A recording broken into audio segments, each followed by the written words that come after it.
পাতিলে তেল গরম করিয়া এর মাঝখানে পেঁয়াজ কুচি ঢালিয়া একটুখানি নাড়াচাড়া নাড়াচাড়া, তারপর এর মাঝে আবার রসুন কুচি দিলাম।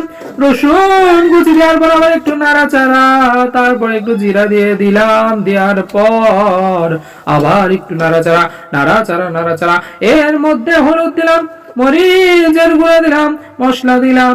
তারপর আবার একটু নাড়াচাড়া নাড়াচাড়া নাড়াচাড়া করিয়া এর মধ্যে আবার একটু দিয়ে দিলাম লবণ। লবণ দেওয়ার পর আবার একটু নাড়াচাড়া করিয়া এর মধ্যে আলু কেটে রাখা আলুগুলো দিয়ে দিলাম। দিয়ে দেওয়ার পর আবার একটু নাড়াচাড়া করলাম রে ভাই।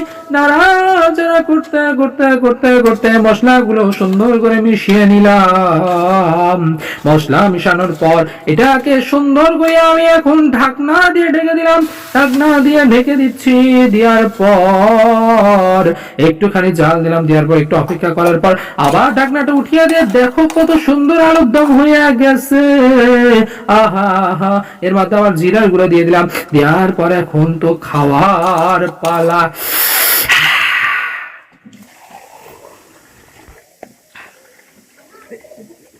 对对对，不说尴尬。